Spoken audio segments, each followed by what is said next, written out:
2200 ឆ្នាំមុនក្មេងប្រុសអាយុ13ឆ្នាំម្នាក់បានឡើងស្នងរាជលើនគរមួយ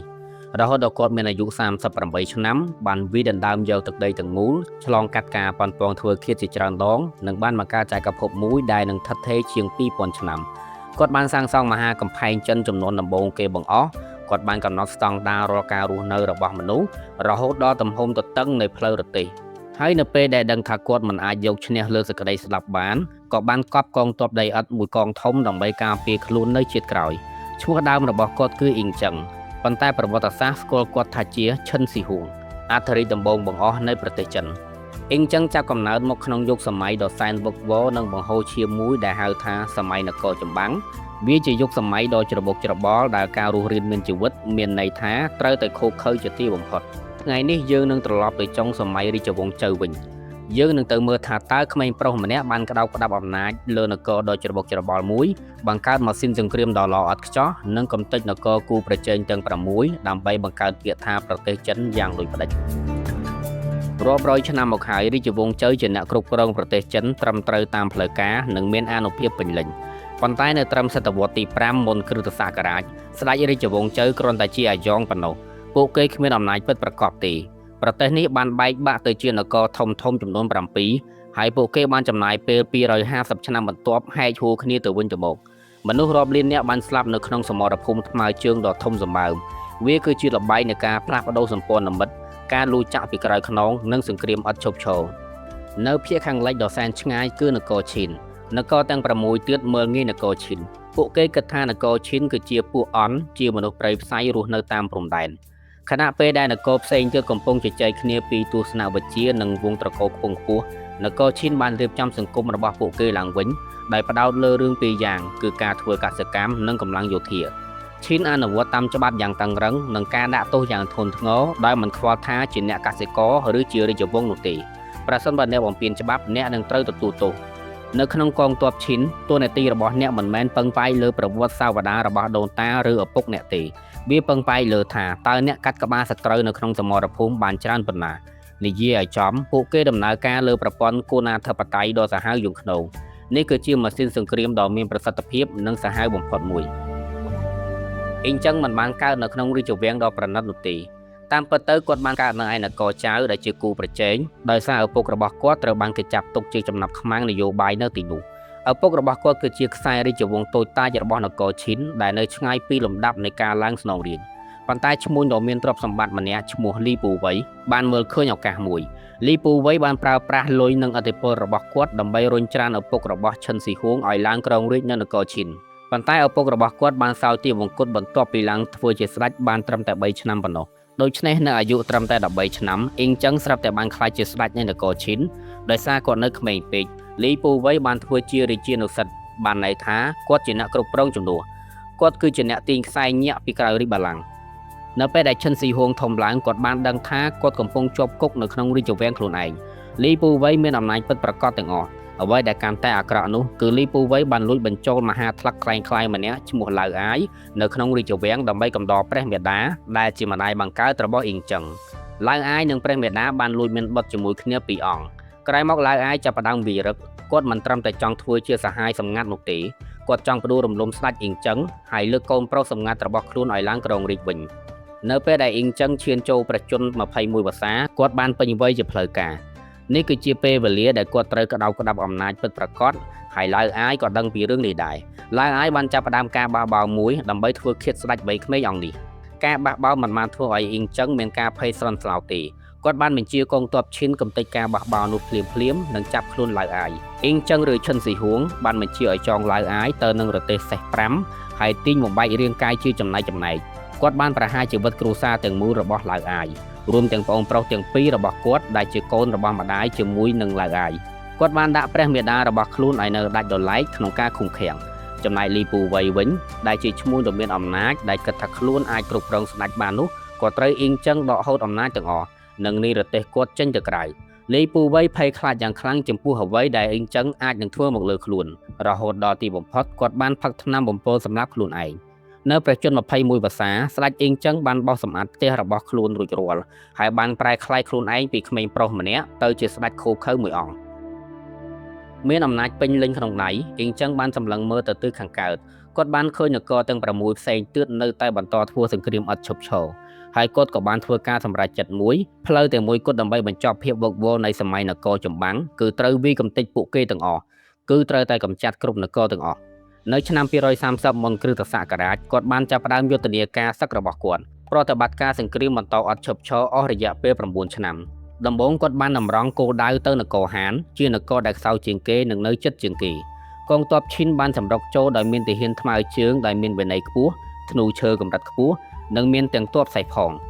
នគរហានបានដួលរលំក្នុងរយៈពេលដ៏ខ្លីបន្ទាប់មកគឺនគរចាវដែលជានគរដែលអ៊ីងចឹងកើតមកក្នុងនាមជាចំណាប់ខ្មាំងនោះឯងត្រឹមឆ្នាំ228មុនគ្រិស្តសករាជនគរចាវត្រូវបានលុបឈ្មោះចេញពីផែនទីបន្ទាប់មកគឺនគរវៃរាជធានីនៃនគរវៃត្រូវបានពង្រឹងយ៉ាងរឹងមាំហើយការឡើងពតជាធម្មតាត្រូវចំណាយពេលជាច្រើនឆ្នាំ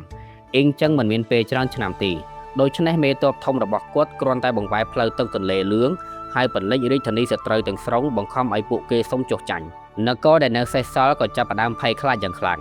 នគរយានដឹងថាពួកគេមិនអាចយកឈ្នះនគរឈីននៅលើសមរភូមិបានទេដូច្នេះពួកគេបានព្យាយាមលេងផ្លូវកាត់តែម្ដងរាជទាយាននៃនគរយានបានជួលឃាតករម្នាក់ឈ្មោះជីងខឹបានទៅកាន់រាជវាំងឈិនដោយអះអាងថាគាត់មកទីនេះដើម្បីសុំចុះចាញ់និងថ្វាយផែនទីទឹកដីនគរយានដល់ស្ដេចអ៊ីងចឹងឬឈិនស៊ីហួងនៅពេលដែលជីងខឹលាតសន្ធឹងផែនទីនៅចំពោះមុខស្ដេចកំបិតដែលមានប្រឡាក់ថ្នាំពុលត្រូវបានលេចចេញមកដែលលាក់នៅខាងក្នុងក្រដាសនោះជីងខឹបានចាប់យកកំបិតហើយស្ទុះទៅចាក់អ៊ីងចឹងអ្វីដែលកើតឡើងបន្ទាប់គឺការដេញតាមគ្នាយ៉ាងប្រសេកប្រសាទជុំវិញបន្ទប់រាជបល្ល័ង្កកងការពារស្ដេចមិនត្រូវបានអនុញ្ញាតឲ្យកាន់អាវុធនៅក្នុងបន្ទប់រាជបល្ល័ង្កឡើយហើយពួកគេក៏ភ័យស្លន់ស្លោធ្វើអ្វីមិនកើតអ៊ីងចឹងត្រូវរត់ពួនក្រោយសសរដើម្បីគេចពីឃាតករដោយតស៊ូដកដៃដ៏វែងរបស់ខ្លួនចេញពីស្រោមទីបំផុតគ្រូពេទ្យម្នាក់បានគប់ថង់ថ្នាំទៅលើឃាតករផ្ដល់ឱកាសឲ្យអ៊ីងចឹងត្រឹម1វិនាទីដើម្បីដកដាវនិងកាប់ចំជីងខឺអ៊ីងចឹងបានរួចជីវិតហើយក៏បានបញ្ជូនកងទ័ពឲ្យទៅកំទេចនគរយានទាំងស្រុងដោយពោពេញទៅដោយកំហឹងយ៉ាងធំធេងបន្ទាប់ពីនគរយានឈិនក៏បានលើកប្របាក់នគរភាគខាងត្បូងដ៏ធំគឺនគរឈូទីបំផុតនៅឆ្នាំ221មុនគ្រិស្តសករាជកងទ័ពឈិនបានដើរដង្ហែចូលទៅកាន់នគរចុងក្រោយដែលនៅសេសសល់គឺនគរឈីស្ដេចនៃនគរឈីបានសម្លឹងមើលកងទ័ពឈិនដ៏ធំសម្បើមនិងក្រាស់ក្រែលដោយបទពិសោធន៍សង្គ្រាមនៅខាងក្រៅខ្លោងទ្វារហើយក៏ព្រមចុះចាញ់ដោយមិនបាច់ច្បាំងពេលនោះគឺឆ្នាំ221មុនគ្រិស្តសករាជសម្បត្តិអាក្រក់រយៈពេល250ឆ្នាំនៃសម័យនគរចម្បាំងបានបញ្ចប់អ៊ីងចឹងក៏បានប្រកាសខ្លួនឯងជាឈិនស៊ីហួងអធិរាជទី1នៃរាជវង្សឈិន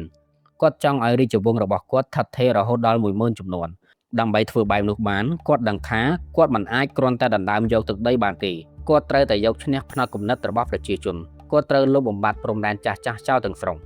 ឈិនស៊ីហួងបានបញ្ជាឲ្យមានគម្រោងកំណត់ស្តង់ដារដ៏ធំបំផុតមួយនៅក្នុងប្រវត្តិសាស្ត្រមនុស្សជាតិមុនសម័យឈិនស៊ីហួងនគរផ្សេងៗមានភាសាផ្សេងគ្នារូបិយប័ណ្ណខុសគ្នានិងប្រព័ន្ធរង្វាស់រង្វាល់ខុសគ្នាអធិរាជឈិនស៊ីហួងបានត្រាស់បង្គាប់ថាមិនឲ្យមានបែបនេះបន្តទៀតឡើយគាត់បានបង្កើតរូបិយប័ណ្ណសកលតែមួយកាក់ប៉ានលៀងដែលជាកាក់ស្ពាន់រាងមូលប្រហោងរាងការ៉េនៅចំកណ្ដាលគាត់បានបង្កើតប្រព័ន្ធថ្លឹងនិងរង្វាស់រង្វាល់ជាសកលតែមួយគាត់ថែមទាំងបានកំណត់ស្តង់ដារអក្សរសរសេរចិនទៀតផងជាលើកដំបូងដែលមនុស្សមកពីតំបន់ផ្សេងគ្នាដែលនិយាយគ្រាមភាសាខុសគ្នាអាចអានឯកសារតែមួយបានយ៉ាងពិតប្រាកដគាត់ថែមទាំងបានកំណត់ស្តង់ដារទំហំទទឹងនៃផ្លូវរទេះទៀតផងពីព្រោះផ្លូវដីសម័យនោះមានស្នាមចង្ហុកជ្រៅដែលបង្កើតឡើងដោយរទេះប្រសិនបើផ្លូវរទេះទាំងអស់មានទទឹងដូចគ្នារទេះដឹកស្បៀងនឹងអាចធ្វើដំណើរក្នុងល្បឿនអតិបរមាឆ្លងកាត់ទូទាំងចក្រភពដែលមិនជាប់ផងឡើយគាត់បានបែងចែកចក្រភពទៅជាភូមិភាគយោធាចំនួន36និងបានបង្ខំឲ្យគ្រួសារដែលមានអំណាចនិងមានទ្រព្យសម្បត្តិទាំងអស់ពីនគរដែលបានវាយយកបានឲ្យផ្លាស់ទីលំនៅមករាជធានីសៀនយ៉ាងរបស់គាត់វិញការធ្វើបែបនេះគាត់អាចតាមដានពួកគេបានយ៉ាងដិតដល់និងធានាថាពួកគេនឹងមិនមានរៀបចំផែនការប្រឆាំងនឹងគាត់ប៉ុន្តែការបង្រួបបង្រួមប្រទេសដ៏ធំមួយទាមទារឲ្យមានការគ្រប់គ្រងយ៉ាងតឹងរ៉ឹងទើបធ្វើឲ្យឈិនស៊ីហួងក្លាយជាអធិរាជផ្ដាច់ការដ៏ឃោរឃៅម្នាក់គាត់មិនចង់ឲ្យនរណាម្នាក់សង្ស័យលើអំណាចរបស់គាត់ឬប្រៀបធៀបការគ្រប់គ្រងរបស់គាត់ទៅនឹងយុគសម័យល្អៗពីអតីតកាលឡើយនៅឆ្នាំ213មុនគ្រិស្តសករាជអូប៉ារ៉ាយរបស់គាត់បានផ្ដល់កំណត់ដ៏គួរឲ្យស្អប់ខ្ពើមមួយយោបល់នោះគឺត្រូវដុតសៀវភៅប្រវត្តិសាស្ត្រចោលអធិរាជបានបញ្ជាឲ្យបំផ្លាញសៀវភៅស្ទើរតែទាំងអស់ដែលមិនពាក់ព័ន្ធនឹងការរៀនសូត្រដូចជាសៀវភៅកសិកម្មសៀវភៅវិទ្យាសាស្ត្រឬសៀវភៅប្រវត្តិសាស្ត្រនៃនគររបស់គាត់ នៅពេលដែលអ្នកប្រាជ្ញរាប់រយនាក់បានរិះគន់គាត់យ៉ាងចាស់ដៃចំពោះរឿងនេះកំណត់ត្រាខ្លះបានសរសេរថាគាត់បានបញ្ជាឲ្យកប់ពួកគេទាំងរស់ជាង400នាក់ស្របពេលជាមួយគ្នានោះឈិនស៊ីហួងបានប្រើប្រាស់ប្រជាជនជាកម្លាំងពលកម្មដ៏ធំនិងចាត់ទុកពួកគេដូចជាសត្វធាតុដែលមិនខ្វល់ពីការបាត់បង់ជីវិតទល់តែសោះដើម្បីការពារព្រំដែនភាគខាងជើងថ្មីរបស់គាត់ពីកុលសម្ព័ន្ធគាត់បានបញ្ជាឲ្យសាងសង់ជញ្ជាំងការពារដ៏ធំសម្បើមមួយគាត់បានភ្ជាប់ជញ្ជាំងចាស់ៗដែលសាងសង់ដោយនគរមុនបញ្ចូលគ្នាទៅជារបាំងបន្តគ្នាដ៏ធំមួយដែលហៅថាមហាកំផែងចិនកសិករឧក្រិដ្ឋជននិងទាហានដែលត្រូវចាប់ខ្លួនរាប់សែននាក់ត្រូវបានបញ្ជូនទៅភាគខាងជើងដើម្បីសាងសង់មហាកំផែងកម្លាំងពលកម្មត្រូវគេជិះជាន់ដោយសត្វធាតុមនុស្សទាំងនោះបានដាច់ពុះស្លាប់ត្រជាក់ដល់កកស្លាប់ឬធ្វើការលើសកម្លាំងរហូតដល់ស្លាប់តែម្ដងរាល់មនុស្សដែលស្លាប់គ្មានការបញ្ចុះសពសមរម្យឡើយគឺត្រូវបានកប់ចូលទៅក្នុងជញ្ជាំងមហាកំផែងនោះតែម្ដង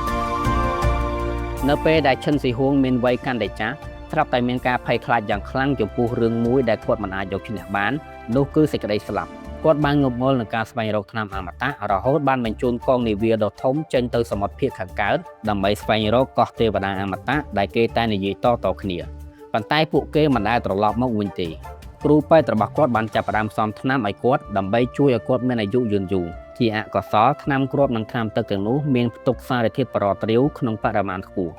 របស់ដែលគាត់គិតថាកំពុងផ្ដល់ឲ្យគាត់នៅជីវិតអមតៈតាមពិតកំពុងតែបំពុលគាត់និងធ្វើឲ្យគាត់បាត់បង់សតិបន្តិចម្ដងដោយដឹងខ្លួនថាមិនអាចជៀសសេចក្តីស្លាប់បានគាត់បានបញ្ជាឲ្យសាងសង់បរិវេណភ្នូរដ៏ធំសម្បើមមួយដែលធំជាងទីក្រុងមួយចំនួនទៅទៀតហើយដើម្បីការពារវិញ្ញាណរបស់គាត់នៅភពខាងមុខគាត់បានបញ្ជាឲ្យបង្កើតកងទ័ពដីឥដ្ឋទំហំប៉ុនមនុស្សពិតនិងមានលក្ខណៈលម្អិតប្លែកពីគ្នារហូតដល់ជាង8000នាក់រូបសូនពីដីឥដ្ឋនីមួយៗបានបំពាក់ដោយអាវុធសម្រាប់ពិតនិងមានទាំងសេះនិងរទេះសឹកហើយសុទ្ធសឹងតែបែរមុខទៅទិសខាងកើតដើម្បីការពារគាត់ពីព្រលឹងខ្មោចនៃនគរដែលបានវាយកំទេចនៅឆ្នាំ210មុនគ្រិស្តសករាជក្នុងពេលដែលឈិនស៊ីហួងកំពុងធ្វើដំណើរទស្សនកិច្ចក្នុងចក្រភពរបស់គាត់ក៏ចំពេលដែលជាតិពលបរតបានឆក់យកជីវិតរបស់គាត់អធិរាជដំបងបង្អស់បានសោយទាបមង្គតក្នុងអាយុ49ព្រះវស្សាសម្បត្តិរបស់ឈិនស៊ីហួងក្នុងការចង់ឲ្យរាជវង្សមានអាយុកាល10000ជំនាន់បានទទួលបរាជ័យយ៉ាងអាម៉ាស់បន្ទាប់ពីគ្មានវត្តមានរបស់គាត់ចក្រភពរបស់គាត់បានធ្លាក់ចូលទៅក្នុងសង្គ្រាមស៊ីវិលរាជវង្សឈិនបានដួលរលំត្រឹមតែរយៈពេល4ឆ្នាំប៉ុណ្ណោះបន្ទាប់ពីគាត់សោយទាបមង្គតដោយនេះរាជវង្សឈិនមានអាយុកាលសរុបត្រឹមតែ15ឆ្នាំប៉ុណ្ណោះគឺចាប់ពីឆ្នាំ221មុនគ្រិស្តសករាជដល់ឆ្នាំ206មុនគ្រិស្តសករាជប៉ុន្តែគេដំណើរពិតប្រាកដរបស់គាត់មិនដែលស្លាប់ទេប្រព័ន្ធដែលគាត់បានសាងសង់រូបិយប័ណ្ណតែមួយការសរសេរតាមស្តង់ដារជាតិដែលបានបង្រួបបង្រួមតែមួយនៅតែរស់រានមានជីវិតគាត់គឺជាជនផ្ដាច់ការដែលមានចក្ខុវិស័យហើយប្រសិនបើគ្មានគាត់ទេប្រទេសចិនដែលយើងស្គាល់សពថ្ងៃនេះក៏ប្រហែលជាមិនមានរូបរាងឡើយសូមអរគុណសម្រាប់ការទស្សនាជួបគ្នានៅវីដេអូបន្ទាប់